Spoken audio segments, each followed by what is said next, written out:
LukeBerndt. He's going to talk about going meta, pulling info from encrypted radios.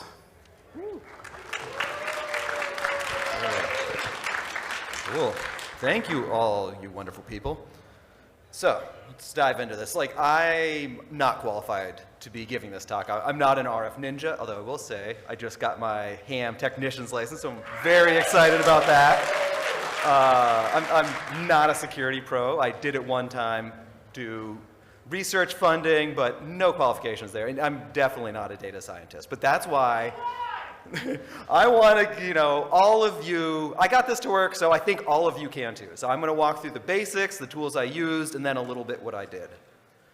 So through this, I hope to provide, an understanding of what trunked radio systems are, different tools out there, including one that I wrote, some of the different data types that you can extract from the systems, and encourage you all to give it a try.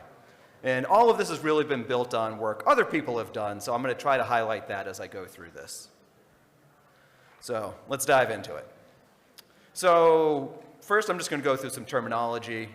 Talk groups are just a way to organize conversations. They can be topical and or geographical. And they also give you a clue about the interest to whoever is talking or listening on those groups. So if you're part of that, it means you care.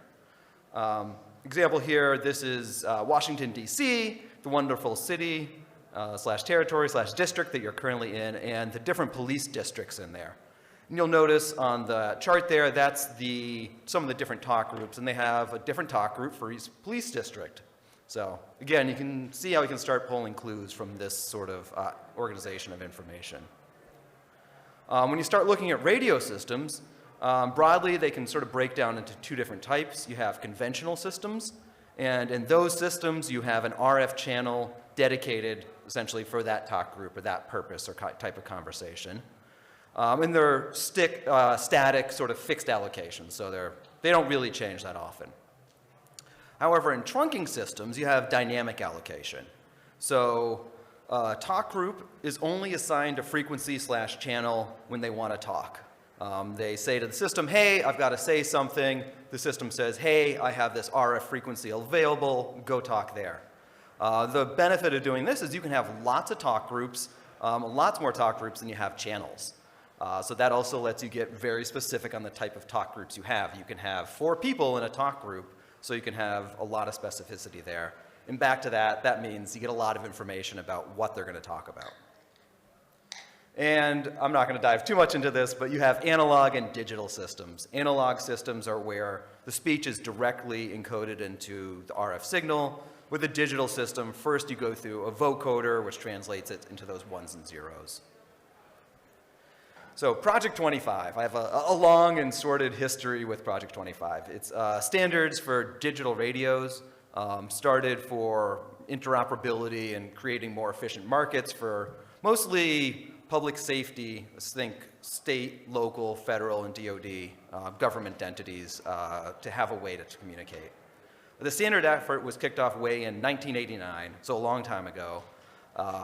It prides itself on being user-driven, so all the requirements for the systems came from different user groups contributing that. And the radio companies actually worked together to help come up with these standards. And note that there weren't any security people involved really in any of this, and it was started in 1989, so even the technology available and the thoughts then were, let's say, not so advanced. So that is prelude to what will come. At the same time, it's still extremely popular and widely used. $250 million in sales is a pretty big projection per year. So this is something that is popular and probably will continue to be popular for a long amount of time. So today, we're really going to be focusing on digital trunk systems. That's where you have that trunk and control channel, and that's where we're going to be finding a lot of information that's interesting. So a little bit on how I got into this mess. First job out of college, I went to the National Institute of Standards and Technology, and I started working on public safety interoperability. So started going to the different P25 meetings, working with the different users, understanding their concerns and the frustrations they had, and then also working with radio manufacturers and also understanding how, they have to make money and profitability and sort of the overhead on getting conformance testing and how all that all comes together. So a very interesting intro into all of that. While there, I got to work with Mike Osman, who is a rock star and has put together a lot of great hacking tools. But I met him before any of that, and he was working alongside me on some of the Project 25 standards, and he had a focus on the different security elements of the standard and started working with software-defined radios to start poking around in there. Of course, that kept his interest, and fast forward a few years, Mudge, who's sort of a local hero in the area, went over to work at DARPA for a little bit. He started up the DARPA Cyber Fast Track program, where they gave small grants, still $250,000 or so, but government small grants, out to different people in the community to work on projects. Mike Osman had a project he proposed where he would create hacker-friendly radio, and that's where the HackRF Jawbreaker was born. So as part of that, he came up with the design, got them fabricated, and then handed out 150 to the community, and I was one of the lucky recipients of one of those. So, sweet, I got my free SDR, now what should I do? So people are probably familiar with scanners. They are able to receive a single channel at a time, but an SDR doesn't have that type of limitation. It can receive everything. So inspired by this interesting post in software by Rachel Kroll, if you go back and look for on Hacker News, you'll see lots of familiar people jumping in saying, wow, that's interesting. And I said, hey, this looks fun. So I went off, and 10 years later, here I am. So the good news is that the software-defined radio space has opened up a lot. So when I say SDR, it's just short for software-defined radio. And now there's cheap $35 dongles that can get you started, and stick around. I have 3 of them. They may or may not work perfectly, but here to give them away. Give it a try. End of the talk, come find me. And this is a great way to get started. So this is a very accessible hobby, time sink, who knows what. So I encourage everyone to jump in. An easy to use software program that I love is called GQRX. It pulls up what the SDR is receiving and displays it graphically. So it's really easy to see where the signal is. You can tune around, find interesting things. It's a great gateway drug. And you can even, for analog signals, just pull it up and start listening to. So great way to see what's around you and get started. However, once you want to start figuring out a little bit more what's happening on those different channels, Radio Reference is a good resource for that. It's different members of the community sort of submitting, here's my local system, here are the frequencies, here's the different talk groups, and sort of the description associated with each talk group. So pull this up, look at your local community system, look at what's going on there.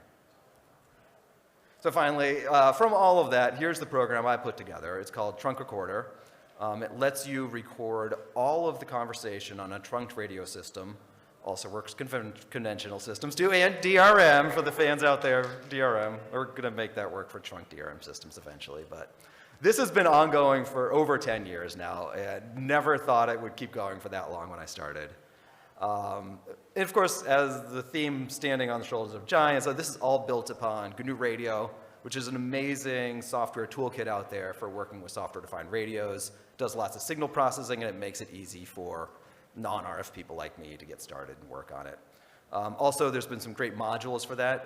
GR SmartNet was one of the first ones out there to help decode trunked radio systems. And then OP25 is another great project built on GNU Radio for Project 25 radios and a bunch of other things. So I'm pulling all of those different elements together and then just building a scalable system around that. It runs on top of Linux and Macs too, and if you're really creative, you can spin up a VM and get it to run on Windows, but that is going to be more trouble than it's worth.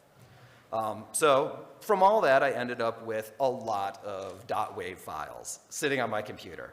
The next evolution was, how can I share this, and how can other people in the community running the software share their transmission? So that led to Open Megahertz.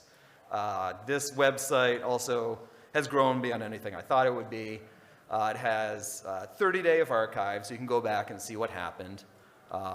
It also is very sketchy web reliability. This is me maintaining it, so It's not 100%, but it's mostly up.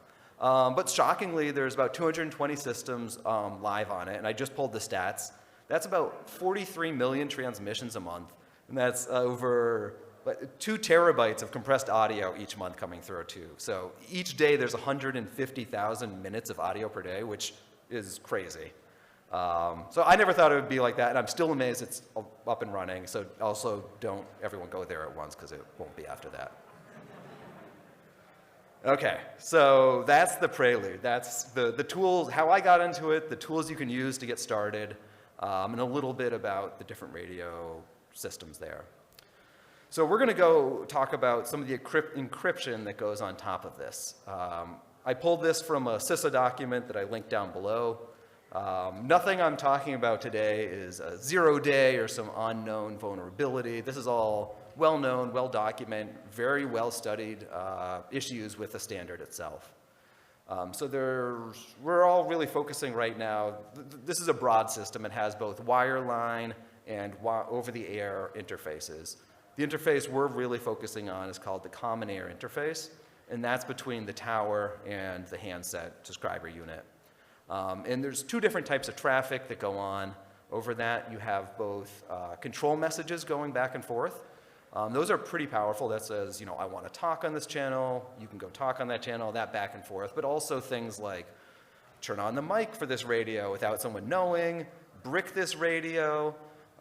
There's a lot of things that have, back to this being user-driven, users said this would be really handy to have. Radio manufacturers said, sure, let's get that in there.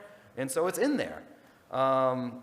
So that's back and forth on the control messages. I'll focus on a few that you can really just get from doing passive listening. So we're not doing any active conversations with the tower back and forth. This is all just listening to things going along that channel. And then there's also the voice messages. And those on encrypted systems, that's really what's encrypted. It's the voice messages.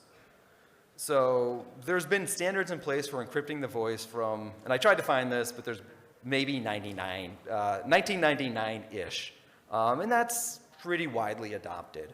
So the local DC system is sort of a mix. We have the fire department is in the clear, and the police department, that's encrypted. So the next layer up is none of the communication is, for the most part, authenticated. So the end subscriber unit, it could be approved radio, or it could be someone replaying something, or who knows what. There's, on both sides, you don't know you're talking to the real system, and the system doesn't know it's talking to a real radio, and there isn't really a way to prove that. So that's not great. There are standards that have been put in place, but it's not been widely adopted.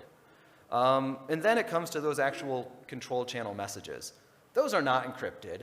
Right now, there's not a standard in place to do that, and so of course this isn't widely used. And while we're talking standards, all these standards aren't free. You have to go to TIA, and they're the standards body behind all this, and that costs in the order of $150 to $200. Luckily, there's the Internet Archive. So if you go over there and maybe type in TIA-102 series documents, you don't get all the recent ones, but you can get some of those documents. So just saying, I'm passing that along. Again, none of this is novel. Here are some great papers to read on this, some of them from 2010, when really this was dug into in depth, followed up by something in 2023 from CISA.gov, and that's that larger document sort of walking through the different types of encryption and sort of the rationale for doing that. Also point out that Sally Yates had a great presentation at DEF CON 31, so go check that out. It's longer, goes into more depth on how to use these tools and some of a broader look at what can be done there. So for control channel analysis, I'm going to be focusing on 3 different things and sort of walking through how those can be used. Looking at transmissions, and this is back to when you say you want to transmit and you get that channel to talk on. You also have to say what radio unit you are, so you get a nice association of who's actually talking. There's registration. That's when you turn on a radio and it says, hey, I'm on the system, I'm around. And you get, again, the radio ID when you do that. And then affiliation. That's when you take your walkie-talkie and you turn to a specific talk group. And so you get a sense of which radios are listening to which talk groups.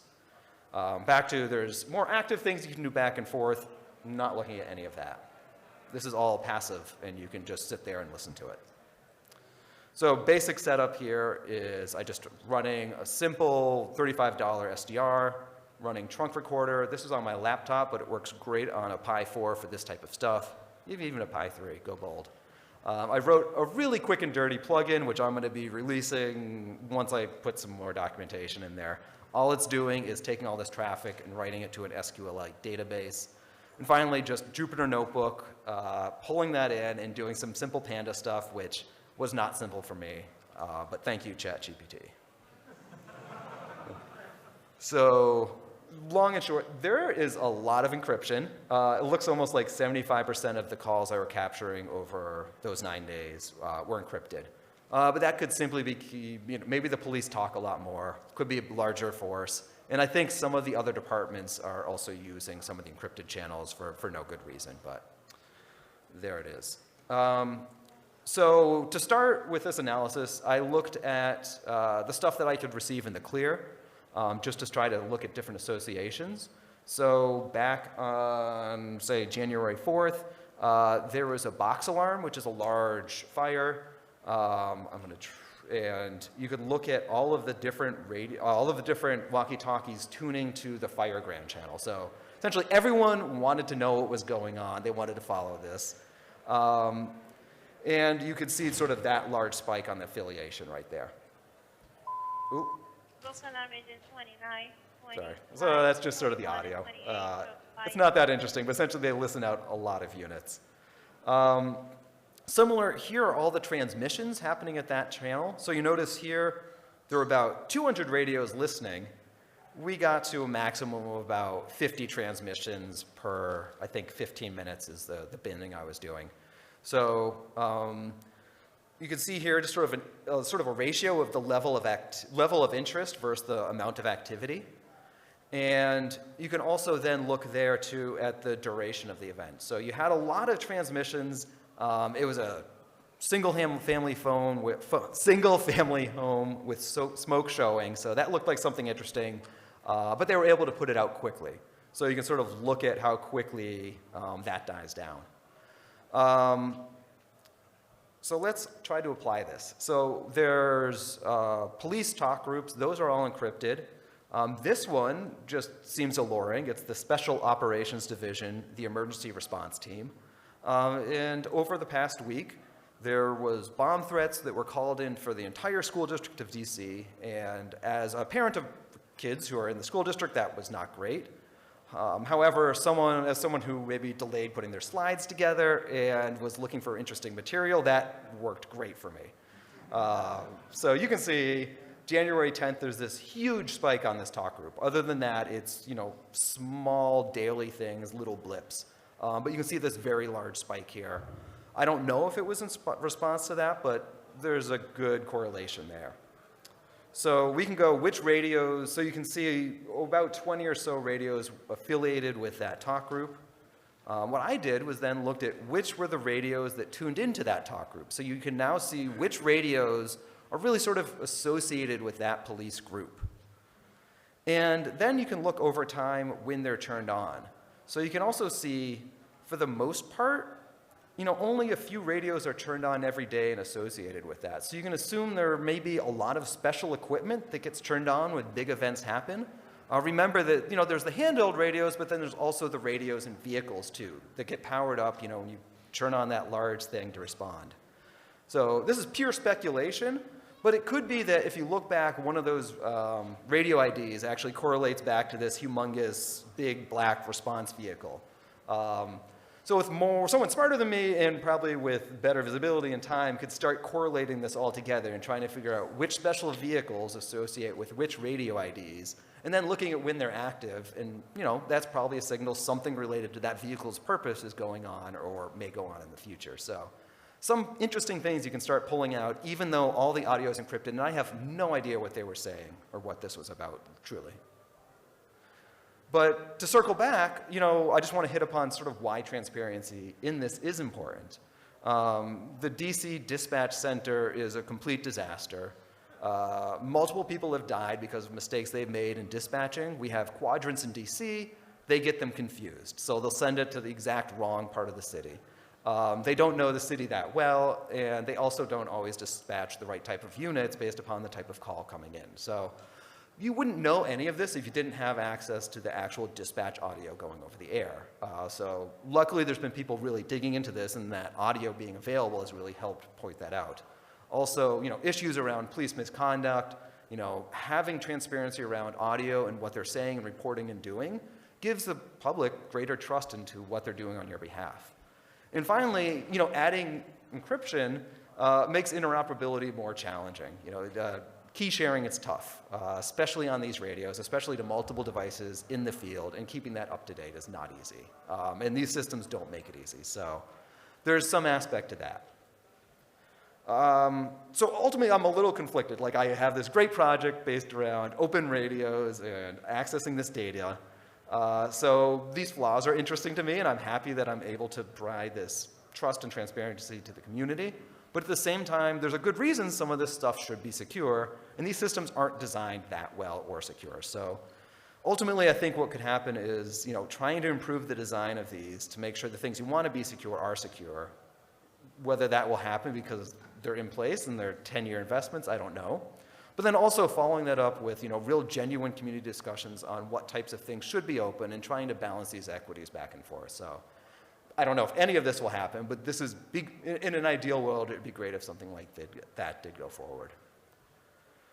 So hopefully you learned a little bit about the different radio systems, the terminology here, so it's a little less scary, and some of the different tools you can use. And maybe next year you can then build upon some of this, and hopefully there'll be some good talks that maybe go a little bit more in depth with, data science ninjas and some RF people going into this. But some of the really interesting ideas are you can start clustering radio ideas around where they transmit and what they listen to, and get a better sense of these IDs and these radios and these people are associated with these interests and talk groups.